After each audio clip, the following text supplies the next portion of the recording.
Hey guys, आज हम explain करने वाले हैं एक ऐसे मूवी को जिसे देखने के बाद मेरे तो होश उड़ गए थे। और अगर मैं ऑनेस्टली बताऊं तो ये मेरी 2021 की सबसे फेवरेट मूवी में से एक थी। So guys, without wasting your time, bring your snacks and let's begin the explanation. Movie के स्टार्टिंग में हम सैंची के फादर को देखते हैं जो कि अपने पावरफुल टेन रिंग्स के साथ पूरी फौज से अकेले भिड़ जाते हैं। और ये बात कोई भी नहीं जानता कि आखिर वो पावरफुल टेन रिंग्स उनके पास आई कहां से थी। उन टेन रिंग्स में बहुत ही ज्यादा पावरफुल और स्पिरिचुअल पावर्स थे। उसे पहनने के बाद वो इमॉर्टल हो गए थे। उन टेन रिंग्स का इस्तेमाल करके सैंची के फादर ने बहुत सी लड़ाइयां जीती, जिसके साथ साथ उन्होंने अपनी एक ऑर्गेनाइजेशन भी बनाई जिसका नाम उन्होंने टेन रिंग्स रखा। उन्होंने बहुत सारे किंगडम्स और गवर्नमेंट को गिरा दिया, जिसकी वजह से ये ऑर्गेनाइजेशन पूरी दुनिया में फेमस हो गए। ताकत का लालच और उन टेन रिंग्स की बदौलत वो बहुत ही बुरे इंसान बन गए। और फिर पूरी दुनिया को कंट्रोल करने के बाद सैंची के फादर को एक ऐसे गांव के बारे में पता चला जहां बहुत से मिस्टिकल क्रिएचर और जिम्स पाए जाते थे। सैंची के फादर अपने पावर्स को और बढ़ाने के लिए उस विलेज में जाने का फैसला कर लेते हैं, लेकिन रास्ते में एक मैजिकल फॉरेस्ट उनका रास्ता रोकने लगता है, जिस वजह से उनकी गाड़ी एक खाई में गिर जाती है। लेकिन लकली सैंची के फादर बचकर गाड़ी से बाहर निकल जाते हैं और फिर वो अकेले ही उस जंगल की तरफ चले जाते हैं। फिर उसे एक लड़की दिखाई देती है जो सैंची के फादर का रास्ता रोकती है और उसे वापस चले जाने को कहती है, जिस वजह से उन दोनों के बीच एक जबरदस्त फाइट होती है। और वो लड़की उस दूसरी दुनिया की गार्डियन भी थी जहां जाना इम्पॉसिबल था। वो गार्डियन सैंची के पिता को बहुत बुरी तरह से हरा देती है, लेकिन इस फाइट के बीच वो दोनों एक दूसरे को पसंद करने लगते हैं, इसीलिए वो दोनों बहुत जल्द ही शादी कर लेते हैं। लेकिन सैंची के मॉम के गांव वाले उन्हें उन दोनों को वहां आने से रोक देते हैं, क्योंकि उसके पिता एक बहुत ही बुरे इंसान थे, जिस वजह से सैंची के पिता का उस मिस्टिकल विलेज को देखने का सपना अधूरा रह जाता है। लेकिन सैंची की माँ से शादी करने के बाद उसके पिता ने अपने सारे बुरे धंधे को बंद कर दिया था और अपने उस 10 पावरफुल रिंग्स को भी उतार दिया था, और अब वो एक आम इंसान की तरह जिंदगी जी रहे थे। और फिर सैंची पैदा होता है और इसकी एक बहन भी होती है जिसका नाम सियालिंग था। सैंग की मॉम बहुत ही साफ दिल और एक अच्छी इंसान थी और वो अपने बच्चों को अपने जैसा बनाना चाहती थी। और फिर एक दिन सैंची और उसकी बहन सियालिंग को उसकी मॉम एक लॉकेट देती है जो कि उनके गांव के जिम से बना था। फिर एक दिन जब सैंची के पिता सब्जी लेने बाहर गए थे, तब सैंची के कुछ दुश्मन उसके घर आ जाते हैं और वो सैंची के मॉम पर हमला कर देते हैं। लेकिन सैंची की मॉम कुछ नहीं कर पाती क्योंकि उन्होंने अपने शक्तियों को त्याग दिया था। और फिर सैंची के डैड के वो दुश्मन सैंची के मॉम का कत्ल कर देते हैं। फिर जब उसके डैड घर आते हैं तो देखते हैं कि उसकी वाइफ अब मर चुकी है और वो गुस्से में पागल हो जाता है और एक बार फिर से अपने उस 10 पावरफुल रिंग्स को पहन लेता है और सैंची के साथ उन लोगों के अड्डे पर जाता है जिन लोगों ने सैंची के मॉम का कत्ल किया था। अब सैंची के डैड अपने पुराने अवतार में आ जाते हैं और उन लोगों को जान से मार देते हैं, लेकिन उनका बॉस उनके हाथ नहीं आता। और तब सैंची के पिता उसे कहते हैं खून के बदले खून चाहिए, जिसके बाद से सैंची के डैड उसे बहुत ही जबरदस्त ट्रेनिंग देते हैं ताकि वो एक बहुत ही पावरफुल वॉरियर बन सके। उसकी बहन सियालिंग अपने भाइयों और बाकी के सोल्जर्स को ट्रेनिंग करते हुए देखती है और उन्हें देखकर सीखती भी है, क्योंकि उसके डैड ने उसे ट्रेनिंग लेने से मना कर दिया था क्योंकि वो उसे उसकी वाइफ की याद दिलाती थी और वो एक लड़की भी थी। सैंची बड़ा हो रहा था और फिर एक दिन उसके डैड को उसके वाइफ के कातिल का पता चल जाता है। वो सैंची से कहते हैं कि बेटा, ये तुम्हारा पहला मिशन है और वो दुश्मन कोई और नहीं बल्कि तुम्हारे माँ का कातिल है। जाओ और उसे खत्म कर दो। फिर हमें 10 साल के बाद का सीन दिखाया जाता है जहां हम 2 दोस्तों को देखते हैं जो एक होटल में कार पार्किंग का काम करते हैं, जिनमें एक का नाम सॉन और दूसरे का नाम केटी था। केटी अक्सर कस्टमर के कार को पार्किंग के बहाने ड्राइव करने के लिए लेकर निकल जाती थी, लेकिन सॉन को बहुत डर लगता था कि कहीं ये कार का एक्सीडेंट न करवा दे, क्योंकि केटी एक सुपर फास्ट ड्राइवर थी। फिर जब शाम को सॉन अपने घर जाता है तो उसे एक पोस्ट कार्ड मिलता है जिस पर एक एड्रेस और पीछे एक ड्रैगन बना होता है। और जब सुबह होते ही केटी और सॉन अपने काम पर निकल जाते हैं, तभी कुछ लोग बस में सॉन से उसकी लॉकेट को छीनने की कोशिश करते हैं। पहले तो सॉन उसे समझाता है, लेकिन जब वो लोग नहीं मानते तो यहाँ पर एक बहुत ही जबरदस्त और स्टैंडिंग फैट सीन हमें देखने को मिलती है। सॉन सबको पीट रहा होता है और उस बस में मौजूद एक ब्लॉगर उसके फाइट को लाइव रिकॉर्ड कर रहा होता है, दोस्तों वैसे अगर अब तक आप लोगों ने मेरे YouTube चैनल को सब्सक्राइब नहीं किया है तो इस वीडियो को लाइक करके मेरे चैनल को अभी तुरंत सब्सक्राइब कर ले, क्योंकि वीडियो को लाइक और चैनल को सब्सक्राइब करने में उतना वक्त नहीं लगता जितना वक्त मुझे आप लोगों के लिए इस तरह की वीडियो बनाने में लग जाती है। फाइट के दौरान उस बस का ड्राइवर भी इंजर्ड होकर बेहोश हो जाता है, जिस वजह से केटी ड्राइव करने लगती है। केटी को कुछ समझ नहीं आ रहा था कि आखिर शॉन इतनी जबरदस्त फाइटिंग कैसे कर सकता है और आखिर वो लोग है कौन जिन्होंने शॉन पर हमला कर दिया है। ये सब देखकर केटी की तो होश उड़े हुए थे। और फिर वहाँ पर हम देखते हैं एक ऐसे खूंखार इंसान को जिसका एक हाथ आधा कटा हुआ है और उसमें एक ब्लेड से ओपन होने वाले मैकेनिज्म भी लगे हैं, जिससे वो शॉन पर हमला कर देता है। लेकिन शॉन अपने पावर्स और केटी की ड्राइविंग स्किल से उस पूरे बस के पिछले वाले डब्बे को अलग करके उसका एक्सीडेंट करवा देता है और फिर वो लोग वहाँ से बचकर चले जाते हैं। लेकिन तभी केटी देखती है कि शॉन का लॉकेट उसके पास नहीं है, जिसके बाद शॉन सीधे अपने घर आता है और अपने सामान को पैक करने लगता है। जिसके बाद केटी पूछती है कि मुझे बताओ ये सब हो क्या रहा है, आखिर वो लोग थे कौन। जिस पर शॉन बताता है कि वो मकाऊ जा रहा है क्योंकि वो लोग उसके बाद उसकी बहन के पीछे जाएंगे और जिन लोगों ने उन पर हमला किया था उन्हें उसके डैड ने भेजा था। ये सब सुनकर केटी के तो होश उड़ गए थे, क्योंकि शॉन 10 साल से उसके साथ था, लेकिन उसने उसे आज तक ये नहीं बताया था कि उसकी एक बहन भी है और एक ऐसा बाप भी है जो उसके ऊपर हमला करवा सकता है। केटी बोलती है मुझे बाकी की सारी बातें प्लेन में समझाना, और वो भी जबरदस्ती शॉन के साथ मकाऊ चली जाती है। प्लेन में शॉन उसे बताता है कि मेरा नाम शॉन नहीं बल्कि मेरा नाम सैंगची है, और वो अपने बारे में सारी बातें बताता है। दोस्तों यहाँ पर हमें ये भी पता चलता है कि जब सैंगची के डैड ने उसे उसके मॉम को कातिल को मारने के लिए भेजा था, तब वो उसे मारने के बजाय वहाँ से भाग गया था। अब जब शॉन और किटी मकाऊ पहुँचते हैं तो वो एक एड्रेस पर जाते हैं जो उस पोस्टल कार्ड पर लिखा था। शॉन जैसे ही उस जगह पर पहुंचता है, वहां एक आदमी उसे गले लगाता है और कहता है कि तुम्हें फाइट करनी होगी क्योंकि मैंने तुम्हारी बस वाली वीडियो देखी है, जिस पर 2 दिन में 2 मिलियन लाइक मिल चुके हैं। वैसे दोस्तों एटलीस्ट आप मेरे इस वीडियो को 2000 लाइक तो पहुंचा ही सकते हो। फिर शॉन बोलता है मैं यहाँ कोई फाइट करने नहीं बल्कि अपनी बहन को ढूंढने आया हूँ। फिर वो शख्स शॉन से कहता है कि अगर तुम फाइट करोगी तो मैं तुम्हारी बहन को ढूंढने में तुम्हारी मदद करूंगा। अब हम यहाँ पर डॉक्टर स्ट्रेंज की मूवी से वॉन्ग को भी देखते हैं, जो कि एक मॉन्स्टर से लड़ रहे होते हैं और वो उस मॉन्स्टर को अपने लूप होल्स के जरिए हरा देते हैं। अब शॉन की फाइट होती है जिस पर बहुत से लोग पैसा लगाते हैं और उसकी फाइट होती है उसकी बहन सियालिंग से, और वो शॉन को बहुत मारती है और शॉन हार जाता है। जिसके बाद हम देखते हैं कि शॉन की दोस्त केटी ने शॉन के खिलाफ पैसे लगाए थे और वो ढेर सारे पैसे जीत जाती है।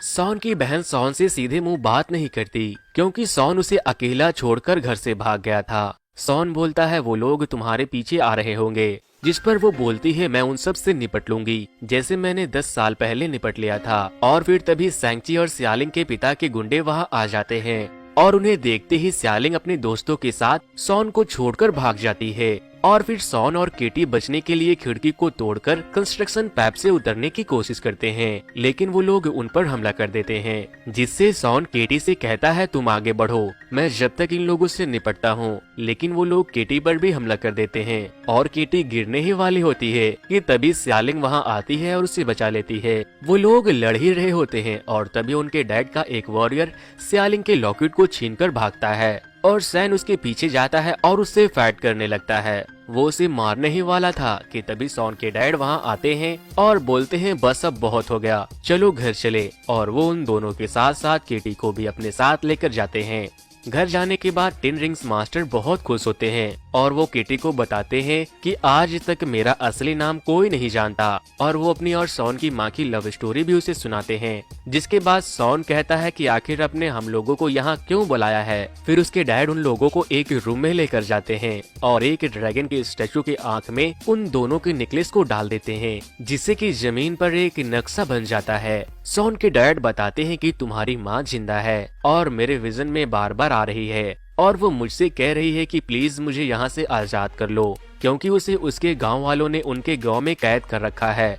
और ये वही नक्शा है जिससे कि तुम्हारे माँ के गांव तक पहुंचा जा सकता है। और अब हम लोग इस नक्शे के जरिए वहां जाएंगे और उन लोगों पर हमला करके तुम्हारी माँ को छुड़ा लेंगे और फिर हमारा परिवार फिर से एक हो जाएगा। जिस पर सॉन कहता है कि डैड, आपके दिमाग का स्क्रू ढीला हो गया है, आप उन लोगों को नुकसान नहीं पहुंचा सकते, माँ मर चुकी है। जिसके बाद वो सॉन पर हमला कर देते हैं और जब सियालिंग उसे बचाने की कोशिश करती है तो वो उसे भी मारते हैं और फिर वो उन दोनों के साथ साथ केटी को भी बेसमेंट में बंद कर देते हैं। वो लोग नीचे बेसमेंट में एक आदमी से मिलते हैं जो एक एक्टर था और उनके डैड के आदमियों को इंटरटेन करने का काम करता था। सॉन और उसकी दोस्त केटी उससे बातें कर रहे थे और तभी वहाँ पर एक क्यूट सा दिखने वाला एक जानवर आता है। उसे देखकर केटी और सॉन डर जाते हैं और जब वो उस जोकर से पूछते हैं कि ये कौन है, तब वो बताता है कि ये मॉरिस है और ये कह रहा है कि ये तुम्हें जानता है, ये तुम्हारी मॉम के साथ यहाँ आया था। फिर जब सॉन पूछता है कि तुम इसकी बातों को कैसे समझ सकते हो, तब वो जोकर कहता है कि सालों से इसके साथ अकेले रहते रहते मैं इसकी भाषा को बोलना और समझना सीख चुका हूँ।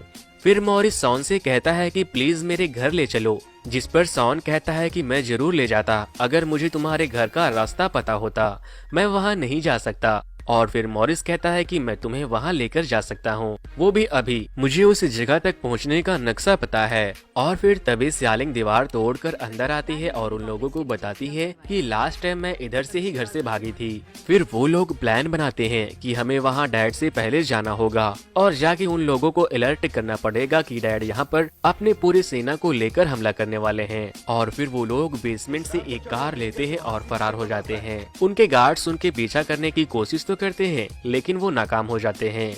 जिसके बाद वो लोग उस जंगल में पहुंच जाते हैं और मॉरिस के बताए गए डायरेक्शन को फॉलो करते हैं और फाइनली वो लोग एक झरने के सामने आ जाते हैं। और फिर उस झरने को पार करते ही एक ऐसी दुनिया को देखते हैं जहाँ बहुत ही अलग अलग तरह के क्रिएचर थे और वो एक बहुत ही ब्यूटीफुल जगह था। ये सब नजारा देखकर उन लोगों के तो होश उड़ गए थे और मॉरिस भी अपने घर पहुंचकर बहुत खुश था। जिसके बाद वहाँ उनकी मुलाकात उनकी माँ की बहन से होती है। सॉन उन्हें बताता है कि मेरे डैड आप लोगों के ऊपर हमला करने आ रहे हैं क्योंकि उनका मानना है कि आप लोगों ने मेरे मॉम को यहाँ कैद कर रखा है। फिर उनकी माँ की बहन उसे बताती है कि मेरी बहन एक बहुत ही नेक दिल और अच्छे इंसान थी, लेकिन तुम्हारे डैड से प्यार करने के बाद उसने अपना सब कुछ त्याग दिया था, लेकिन तुम्हारे डैड की वजह से मेरी बहन की जान चली गई। फिर सॉन की मौसी उन लोगों को एक म्यूजियम में लेकर जाती है जो उनका इतिहास बताता है। वो बताती है कि हजारों सालों पहले हम इस खूबसूरत सी दुनिया में बहुत ही सुख शांति से रहते थे, लेकिन हमारी शांति को भंग कर दिया अंधेरे के हैवान ने। वो अपने साथ आत्माओं को निगलने वाली पूरी फौज लाया था। उसके राह में जो कोई भी आता उसकी फौज उसकी आत्मा को निगल जाती और उसके आत्मा को निगलने के बाद वो पहले से भी ज्यादा ताकतवर हो जाती और हमारी दुनिया को तबाह करने के बाद वो हैवान तुम्हारी दुनिया की तरफ बढ़ने लगे। और फिर उसके बाद हमारी दुनिया के नेता ने अपने कुछ सबसे ताकतवर सिपाहियों को भेजा, लेकिन हमारे पूर्वज तो इंसान थे, वो कैसे टिक पाते उन काली शक्तियों के सामने। फिर एक दिन महारक्षक आए और हमारी हार को जीत में बदल दिया। उन्होंने हमारे साथ मिलकर उस अंधेरे की दुनिया के हैवान और उसके आत्मा भक्षक फौज को इस दीवार के पीछे कैद कर दिया और उसके बाद से हमारे महारक्षक के वरदान से हम लोगों ने आज तक इस काले द्वार की रक्षा की है। अब वो ये भी बताती है कि उस काले दीवार के पीछे जो शक्तियाँ हैं वो इससे पहले भी कई बार कई ताकतवर लोगों को यहाँ खींच लाई थी ताकि वो उसे उस दरवाजे से आजाद कर सके। फिर हम देखते हैं कि वो लोग जंग की तैयारी करने लगते हैं और सॉन की मौसी उसे और उसकी बहन को एक ड्रेस भी देते हैं जो उसकी माँ ने बहुत पहले उन्हें दिया था, क्योंकि उसकी माँ जानती थी कि एक दिन उनके बच्चे उनके गाँव तक जरूर पहुँच जाएंगे। वो लोग केटी को भी तीर चलाने के लिए सिखाते हैं और सॉन अपने मौसी से वो टेक्निक सीखता है जिससे कि उसकी माँ ने उसके डैड को हराया था। और सियालिंग भी ट्रेनिंग शुरू कर देती है ताकि वो लोग अपने पिता से लड़कर उस द्वार को टूटने से बचा सके। अगले दिन सॉन के डैड की सेना वहाँ पहुँच जाती है। सॉन उनसे कहता है कि मॉम मर चुकी है डैड, यहाँ से चले जाए, यहाँ कुछ नहीं है। वो उनके बातों को नहीं मानते और उन पर हमला कर देते हैं। वो लोग आपस में लड़ रहे होते हैं और सॉन के डैड उस दरवाजे की तरफ बढ़ रहे थे और फिर सॉन वहाँ जाता है और उसकी लड़ाई उसके डैड से होती है। सॉन अपनी मौसी के सिखाए गए टेक्निक से अपने डैड पर भारी पड़ रहा था, लेकिन तभी उसके डैड अपने रिंग्स के पावर का पूरा इस्तेमाल करते हैं और सॉन को एक जोरदार पंच मारते हैं जिससे कि सॉन बहुत दूर जाकर नदी में डूब जाता है। और सॉन के डैड उस दरवाजे तक पहुंच जाते हैं और उस दरवाजे पर जोर जोर से पंच करना शुरू कर देते हैं। और तभी द्वार में हलचल होती है और उसमें से एक चाइल्ड मॉन्स्टर निकलता है और फिर एक एक करके बहुत से डीमन मॉन्स्टर निकलने लगते हैं, जिन्हें देखकर सियालिंग अपने डैड के आदमियों से कहती है हमें आपस में लड़ना बंद करके उन हैवान से लड़ना होगा वरना हम सब मारे जाएंगे। लेकिन वो लोग मानने से इनकार कर देते हैं। फिर जब एक डीमन उनके एक वॉरियर की आत्मा को निगल लेता है और उस पर भी हमला कर देता है तो वो उसे मारने की बहुत कोशिश करता है, लेकिन वो नहीं मरते क्योंकि वो बस एक खास तरह के हथियार से ही मरते हैं जो कि सिर्फ वहाँ के लोगों के पास था। फिर सियालिंग उस हैवान को मार देती है और फिर वो बोलता है कि हाँ हम साथ मिलकर लड़ेंगे। वो छोटा डीमन आत्माओं को चुराकर हैवान के देवता को खिलाने के लिए लेकर चला जाता है क्योंकि वो बहुत सालों से भूखा था और आत्माओं को निगलने के बाद उसकी ताकत बढ़ जाती थी। और तभी सॉन की जान एक ड्रैगन बचाता है और वो पानी से बाहर निकलकर उन डीमन को खाना शुरू कर देता है। फिर सॉन अपने पिता के पास जाता है और बोलता है वहाँ कोई नहीं है डैड, जिसके बाद उसके डैड बोलते हैं कि हट जाओ मेरे रास्ते से। और फिर उन दोनों के बीच एक लड़ाई होती है। इधर हम देखते हैं कि वो जोकर मरने का नाटक कर रहा है और जब मॉरिस उसे पूछता है कि क्या हुआ तो वो बोलता है कि मैं मरने का नाटक कर रहा हूँ, तुम भी करो। और फिर मॉरिस भी मरने का नाटक करने लगता है और इधर बहुत से डीमन ड्रैगन के आंखों पर हमला कर देते हैं और तभी सियालिंग अपने तीर से उस ड्रैगन की जान बचाती है। और अब हम देखते हैं कि सॉन अपनी मौसी के सिखाए कुंफू का इस्तेमाल करके वो अपने डैड्स के सारे रिंग को कंट्रोल कर लेता है, जिसे आज तक कोई भी कंट्रोल नहीं कर पाया था। और फिर वो अपने डैड पर हमला करने वाला होता है, लेकिन वो उस रिंग को फेंक देता है और कहता है प्लीज डैड यहाँ से चले जाइए, यहाँ पर कोई भी नहीं है। जिसके बाद वो बोलते हैं मुझे जाना होगा, वो मुझे बुला रही है, बेटा वो तुम्हारी माँ है। और तभी वहाँ एक ब्लास्ट होता है और फिर वो हैवान दरवाजे को तोड़कर आजाद हो जाता है और आजाद होते ही वो सॉन और उसके डैड पर हमला कर देता है। लेकिन सॉन के डैड अपने रिंग्स को पहन लेते हैं और सॉन को दूर फेंक देते हैं और उसकी जान बचाते हैं। और जब वो हैवान सॉन के डैड के आत्मा को निगल रहा होता है तो उसके डैड अपने रिंग्स को सॉन के हाथों में डाल देते हैं और फिर सॉन के ऊपर वो ड्रैगन हमला करने ही वाला होता है कि तभी सियालिंग वहाँ उस ड्रैगन के साथ उस मॉन्स्टर पर अटैक कर देती है और वो वहाँ से भाग जाता है और सॉन उस दरवाजे को बंद कर देता है जिससे कि और भी बाकी के मॉन्स्टर बाहर ना निकल सके। फिर वो दोनों ड्रैगन के ऊपर चढ़कर उसका मुकाबला करते हैं। वो डेविल मॉन्स्टर कमजोर पड़ ही रहा था और तभी उसके चाइल्ड मॉन्स्टर उसे आत्मा खिलाने लगते हैं जिससे कि वो ताकतवर होता चला जाता है। फिर वो मास्टर जिसने केटी को ट्रेनिंग दी थी वो बोलते हैं उसके गले पर वार करो, नहीं तो अगर उसने ड्रैगन की आत्मा को निगल लिया तब वो और भी शक्तिशाली हो जाएगा और फिर कोई भी जिंदा बच नहीं पाएगा। और वो उसके ऊपर खुद वार करने ही वाले होते हैं कि पीछे से एक चाइल्ड डेविल मॉन्स्टर आता है और उसे उठाकर उसकी आत्मा को निगल लेता है। इधर वो बिग मॉन्स्टर सियालिंग को पकड़कर खींच रहा होता है और वो उसे निगलने ही वाला होता है। और फिर तभी केटी तीर को छोड़ देती है जिससे कि वो मॉन्स्टर इंजर्ड हो जाता है और उसके बाद सॉन अपनी रिंग्स को मॉन्स्टर के पेट में डाल देता है और उसके पेट को फाड़ देता है और वो लोग इस लड़ाई को जीत जाते हैं, लेकिन बहुत लोगों की जान जा चुकी थी। अब हम सॉन और केटी को एक रेस्टोरेंट में देखते हैं। वो ये कहानी अपने कुछ दोस्तों को बता रही थी, लेकिन वो उनके बातों पर विश्वास नहीं करते। और तभी वहाँ पर एंट्री होती है वोंग की, जो कि डॉक्टर स्ट्रेंज की मूवी से हैं।